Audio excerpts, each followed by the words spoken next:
Ahora me preguntaban si tengo algo. Digo, no, yo no tengo nada. Ya veis que los ponentes prácticamente podría ser el padre de cada uno de ellos, ¿no?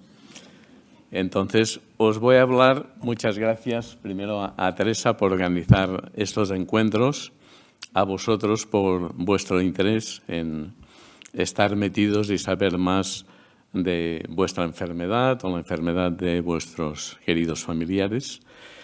Y, bueno, algunos habréis estado en estas sesiones, y yo creo que esta es la segunda que se hace en esta aula magna, y muchos seréis de aquí, a lo mejor otros habéis venido de otros sitios, ¿no?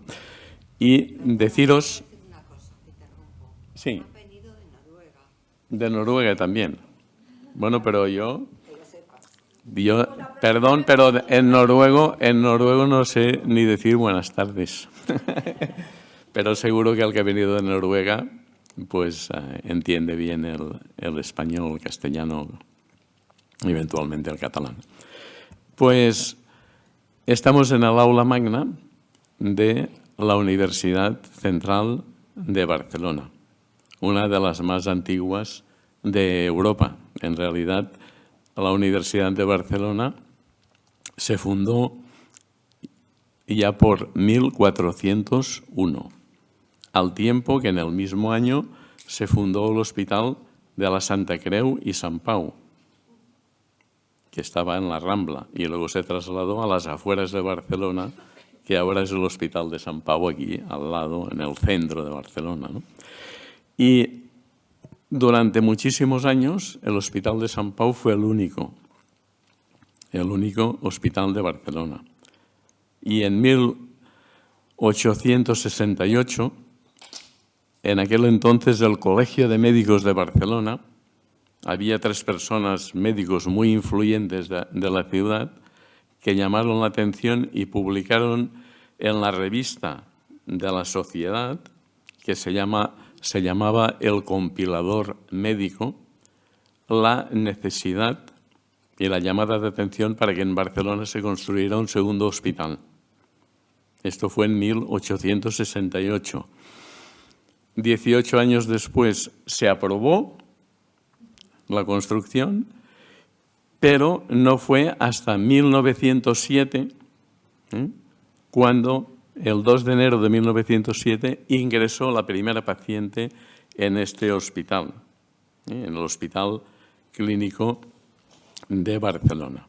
Es decir, entonces ya, pues fijaros cuántos años pasaron de 1401 hasta que tuvimos el segundo hospital. Ahora, afortunadamente, pues tenemos otros y más que necesitaríamos, ¿no?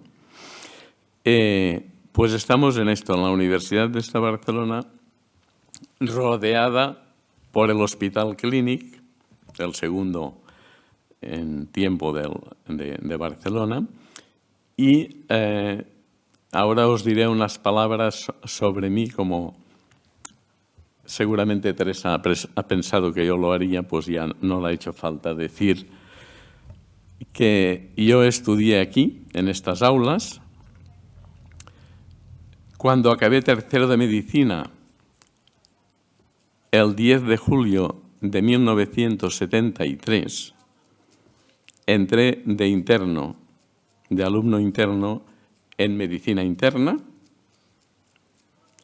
y desde entonces he permanecido en esta institución. Por tanto, son más de 50 años, casi la mitad de los años que tiene el hospital, ¿no? También deciros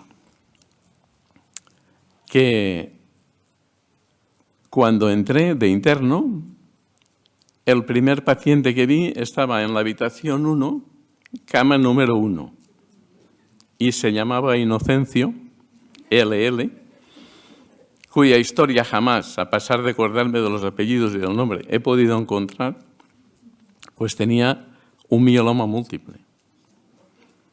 Y entonces me llamó mucho la atención aquella enfermedad empecé a preguntar qué era el componente M a mis internos más antiguos y residentes, y me pareció pues interesante, y me fui a una librería que estaba aquí enfrente, donde ahora es bar, en Freixenet, y justo en 1973 había aparecido un libro que se llamaba Mieloma múltiple, traducido del inglés, que era escrito por el profesor Waldstrom.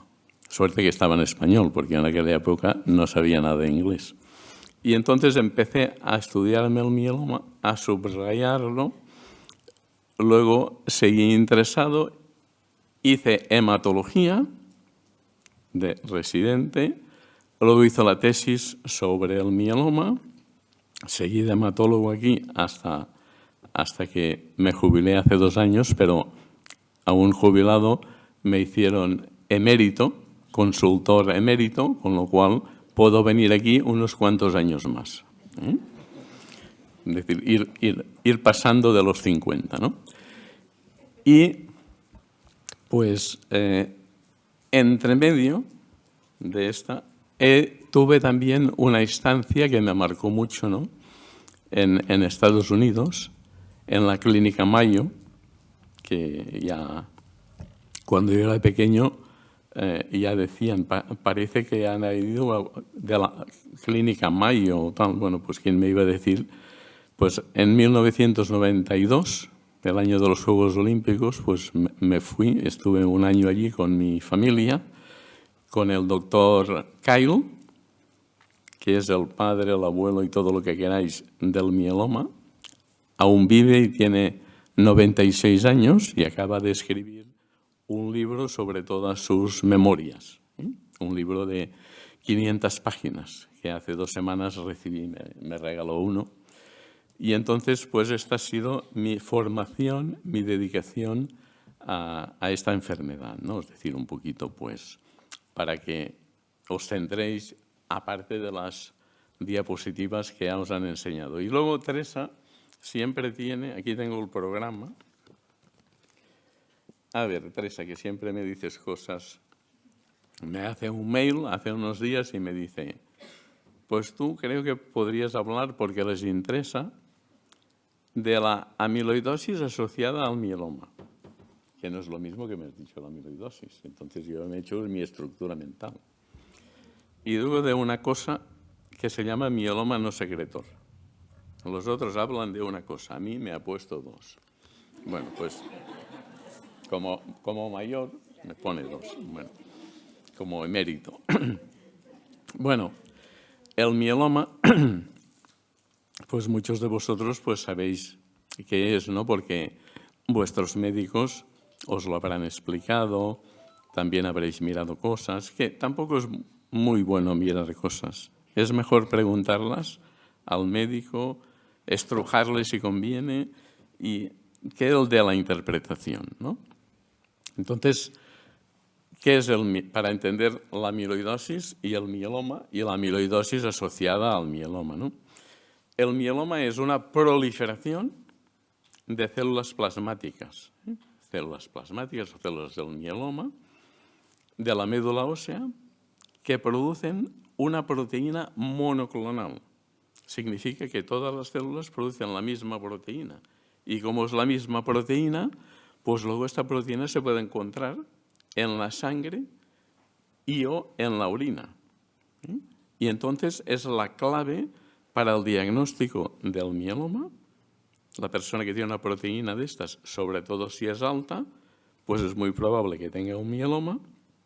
Y no solo esto, sino que luego nos sirve para cuando tratamos al paciente ver cómo esta proteína baja, incluso llega a desaparecer en sangre y en orina, y nos guía sobre la eficacia del tratamiento. Es muy importante no solo para el diagnóstico, sino para el seguimiento. Entonces, vemos que en el proteinograma hay una banda monoclonal, porque las células son clonales, producen la misma proteína y destaca allí y la podemos ir siguiendo. La mitad de los pacientes también tienen esta proteína en la orina. y puede ser de distintos tipos, IgG, IgA, Bence-Jones que llamamos, o IgD, son los más frecuentes, ¿no? Pero además, estas células plasmáticas producen factores que activan las células que destruyen el hueso y entonces pueden dar lugar a descalcificación ósea, osteoporosis y en muchos casos osteolisis, que son pues pérdida de sustancia de los huesos que se puede ver en las radiografías, en los TACs, y es una característica muy frecuente de los pacientes con mieloma. Como la proteína del mieloma lleva asociada a una cadena ligera que se llama kappa o lambda, una de las dos, al ser monoclonal, nunca son las dos, siempre es una sola, y puede dañar al riñón. Al túbulo del riñón se elimina por la orina, se reabsorbe por el túbulo del riñón, pero en este proceso puede dañar al riñón y puede dar lugar a insuficiencia renal, fallo del riñón. Y también se ha comentado aquí, la doctora Gironella, que aumenta mucho la proteína del mieloma monoclonal, pero a la vez disminuyen las proteínas, las inmunoglobulinas normales que nos defienden contra las infecciones. Y esto facilita que tengamos una predisposición a las infecciones. Y como en el mieloma es una enfermedad proliferativa de células plasmáticas en la médula ósea, pues desplazan a los glóbulos rojos y también provocan anemia.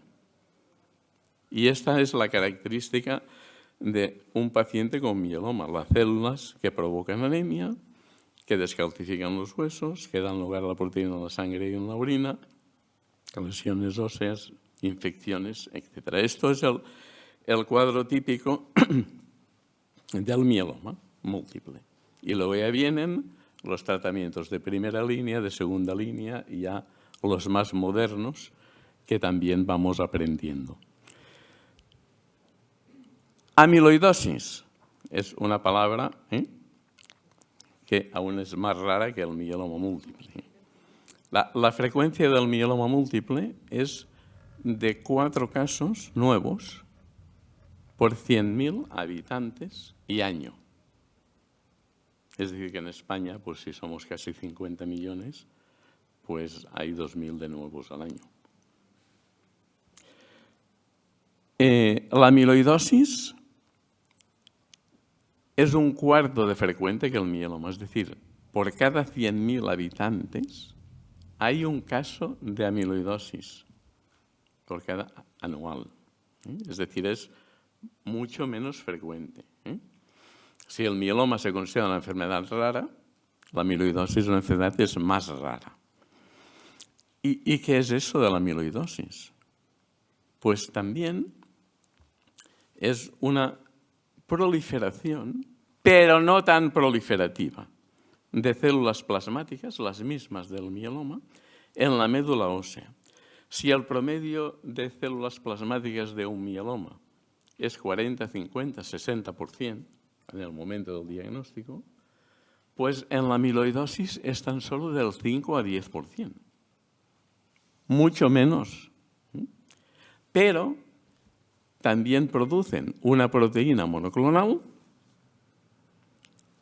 que la cadena ligera de esta inmunoglobulina, kappa o lambda, la lambda más que la kappa, es tóxica para los órganos y tejidos. Tiene una estructura que la llamamos proteína amiloidogénica, porque da lugar a amiloidosis y por su estructura se deposita en órganos y tejidos. Aquí no es la proliferación, no es la cantidad, no son las infecciones, no son las lesiones óseas, no es la anemia. Es la característica de la proteína que se va a depositar en órganos y tejidos. ¿Y en qué órganos se va a depositar más frecuentemente? Pues en riñón, en corazón, en hígado, en sistema nervioso periférico, en partes blandas como la lengua, estructuras submandibulares que a veces parecen ganglios, zona periorbitaria, es decir, son depósitos, ¿no? Y también en los nervios, dando lugar a hipotensión ortostática, que también la puede provocar, y ya la han comentado aquí, el Velcade, es uno de los efectos secundarios del Velcade. Pues, por tanto, no es una proliferación, es una proteína anómala que se deposita. Claro, en teoría decir, bueno, si el mieloma es una enfermedad proliferativa, pues es más grave que la amiloidosis, porque la amiloidosis no es proliferativa, solo se deposita, pero claro, se deposita en órganos tan críticos como el riñón, corazón, hígado, etcétera, que si el depósito llega a ser masivo, pues altera la función del órgano, el órgano falla y puede conducir a la muerte. Por tanto, tenemos también que atacar a estas células plasmáticas, que son entre el 5 y 10%, son pocas, pero malas, no por malas en sí, sino por la proteína que producen y las consecuencias que tendrá. Yo diría que es peor la amiloidosis que el mieloma, que tiene mejor tratamiento, además, el mieloma que la amiloidosis. ¿Vale? Pues entonces tenemos ya el cuadro, ¿no? También produce una cosa que a mí me está pasando un poco ahora, pero no os preocupéis que puedo seguir bastante rato, sequedad de boca, sequedad de boca por afectación de las glándulas salivales. Luego también una cosa muy característica es que puede afectar las cuerdas vocales y entonces la voz, sobre todo a lo largo del día, se convierte en una voz débil, como afónica, de cansancio de las cuerdas vocales. Puede ser la clave diagnóstica, ¿no? Cuando te saluda un paciente, porque luego, primero, yo en hematología vi de todo, leucemias, linfomas, trasplantes, en la época heroica de los años, pues, 80s y 70s, etcétera, ¿no? Pero luego, al final, me especialicé tanto que solo veía prácticamente mielomas y amiloidosis. Y entonces, pues, muchas veces al ver al paciente por la cosa periocular, que a veces tiene la amiloidosis, la voz, que son personas que normalmente han perdido peso y están muy delgadas, pues dices, pues no tendrá un mieloma sino una amiloidosis, ¿no? Y te enseña las cosas y efectivamente, ¿no? Vale, pues ya hemos hecho una pincelada sobre el mieloma. Hombre, gracias. Que sobrevivía, pero bueno. Ahora sí la puedo abrir, iba a decir. Pues sí, se abre. Pero ahora como las hacen que no puedes despegar el asunto este.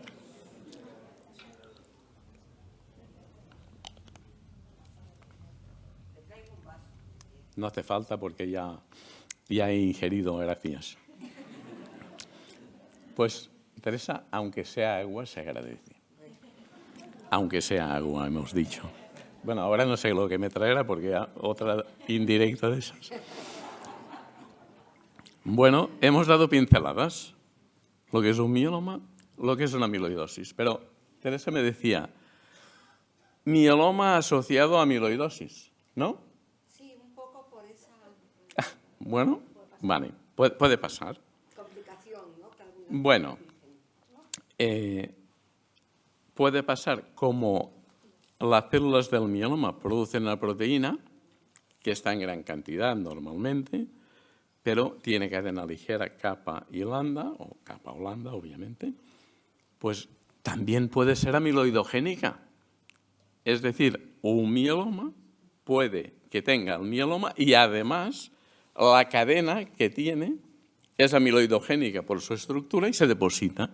Y esta persona tiene un mieloma y una amiloidosis. Vale. Pero esto es infrecuente.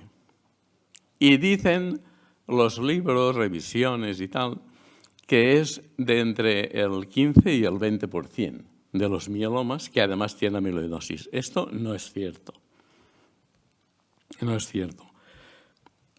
Yo lo estuve revisando hace 30 años con el doctor Kyle en la Clínica Mayo de Estados Unidos y recogimos todos los mielomas diagnosticados entre 1956 y 1992. Eran más de 3.000. Y entonces, por los tipos, y él tenía una base de datos que ponía hasta quién era el bisabuelo del enfermo y qué aficiones tenía la bisabuela, una base enorme que él actualizaba cada sábado por la mañana. Pues un apartado era si tenía o no amiloidosis y lo miramos y solo es del 5%. Es 5%. Es 5% en el mieloma IgG, que es el más frecuente, el IgG. En el IgA, que son un 25% de los mielomas, es del 2%. Del 2%. En el mieloma de cadenas ligeras solo, que no tiene IgG, IgA, sino solo capa o lambda, esto es un 15% de los mielomas, pues la frecuencia de amiloidosis es del 13%. Y aumenta, porque aquí solo hay cadena ligera y hemos dicho que la cadena ligera es la amiloidogénica, la que se va a depositar, ¿no? Y en el mieloma IgD, que solo es el 2% de los mielomas, el 2%, es raro, se parece mucho al Bence-Jones que decimos. Bence-Jones, que es el de cadenas ligeras. Bence-Jones fue en el que en 1947 describió la proteína, no, 1800, ¿sí? 1947 ya es la época moderna. Pues Bence-Jones o cadena ligera, pues se parece mucho el IgD con el cadena ligera. Prácticamente son lo mismo. Y la frecuencia de amiloidosis asociada al mieloma IgD, esto yo les podría hacer una pregunta a ellos, pero no se la voy a hacer, os digo que es del 19%. Es decir, IgG5, IgA2, cadenas ligeras o Bence-Jones, 13, y el IgD, por tanto, 19, por tanto, globalmente el 5. Y ahora podéis pensar, pues si esto lo estudió hace 30 años, ¿cómo es que se acuerda tan bien? Bueno, pues como tenía que deciros esto, hoy me lo miré ayer a la tarde, me repasé la publicación, que la tengo allí encima de la mesa, lo tuve fácil. Y la amiloidosis que afecta riñón, corazón, hígado, la amiloidosis primaria, la que no se asocia al mieloma, es la mala.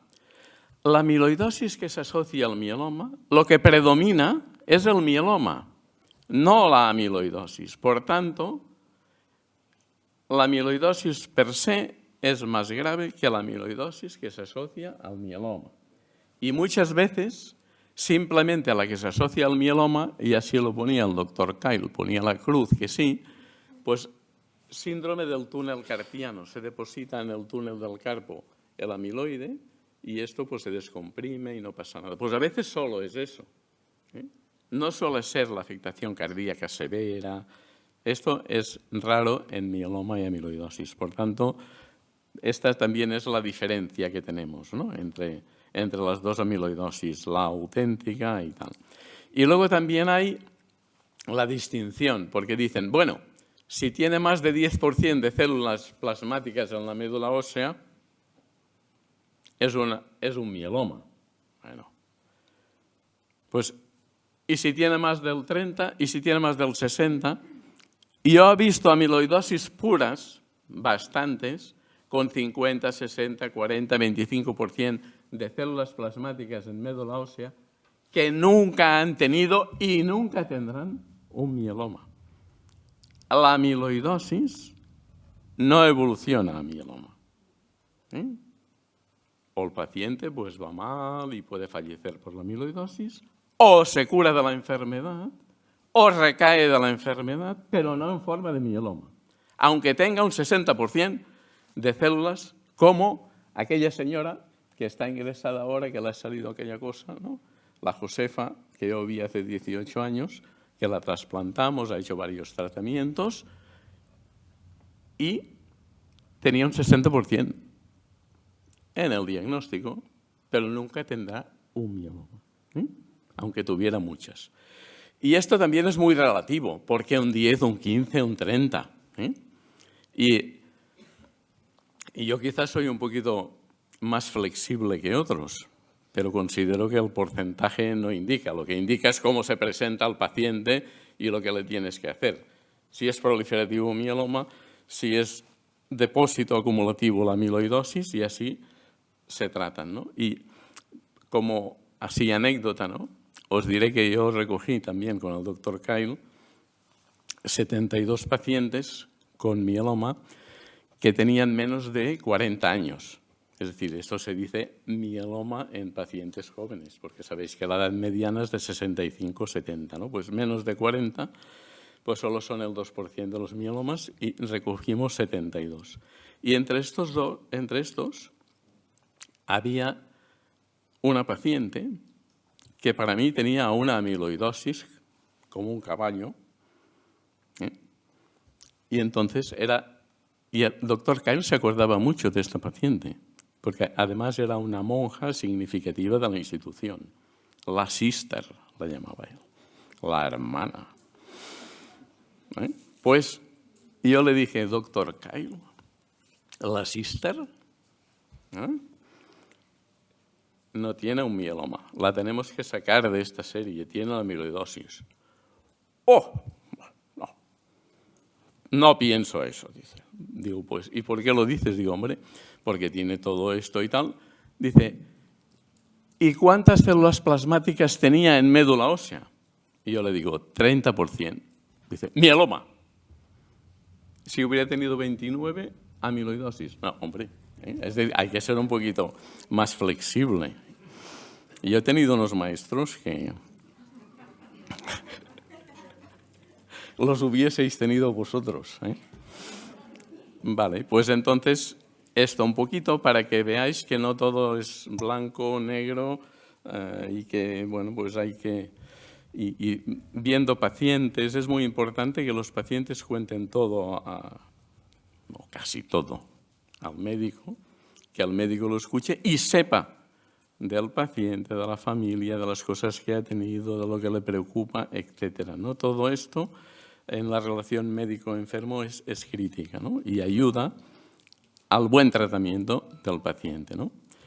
Y ahora, bueno, como el mieloma no secretor es muy cortito, como os he hablado del mieloma que secreta, pues al no secretor no hay proteína, no hay proteína.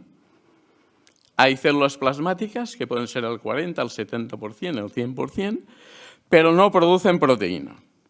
Y esto, en mi experiencia, es el 1% de todos los mielomas. El 1%. Y de este 1%, hay la mitad que si vas a buscar la célula, la miras al microscopio y le buscas la inmunoglobulina, la proteína en su citoplasma dentro de la célula, no la encuentras. Es el auténtico no productor, no produce proteína. Y es un mieloma, pero no produce proteína. Y el otro 50% sí que la produce. Encuentras la proteína dentro, al lado del núcleo, dentro de la célula, la encuentras, pero no la excreta a la sangre. Y cuando haces el análisis, tú no la puedes ver, porque no la excreta. Sí que la produce, pero hay un equilibrio entre producción y eliminación dentro de la propia célula y no llega a salir. A esto se les han llamado, no sé si lo conocéis porque esto es una cosa muy antigua, plasmáticas estreñidas. Estreñidas, porque no las sacan. Vale. Esto es lo auténtico no secretor. Pero luego está el oligosecretor, que esto es más frecuente, que producen poco.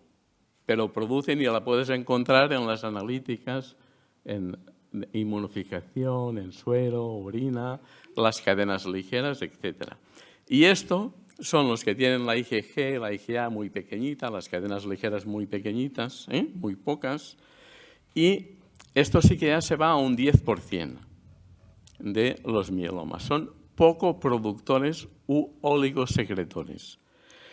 Y simplemente es esta la diferencia. Todo el resto de manifestaciones son las mismas, excepto una, que es la insuficiencia renal. El no secretor, si no produce proteína, no dañará al riñón, por tanto no habrá insuficiencia renal. Es una ventaja, ¿no? Y en cuanto al tratamiento, el pronóstico es el mismo. Lo único que no tendremos es una proteína grande para poder ver cómo baja con el tratamiento, y entonces nos tenemos que fiar de hacer un aspirado medular para ver si estas células plasmáticas están, no están, se han ido o no, porque es la única manera. En el no secretor no podemos seguir la proteína en sangre y orina. En los oligosecretores sí, si desaparece, sabemos que está en remisión completa. Pero pequeños cambios tampoco nos sirven, porque al ser la proteína pequeñita, pues pueden ser errores de laboratorio simplemente. Si es muy grande, aunque haya un error, no influye. Pero si es muy pequeña, un pequeño error te puede decir que está en respuesta y a lo mejor no lo está. Ahora, si ha desaparecido y existía, sí que puedes decir que está en remisión completa. Por tanto, dentro del mieloma, si uno tiene un no secretor, pues mejor. Ya está. Y con eso hemos llegado a la hora del café, que ya os lo merecéis. Muchas gracias.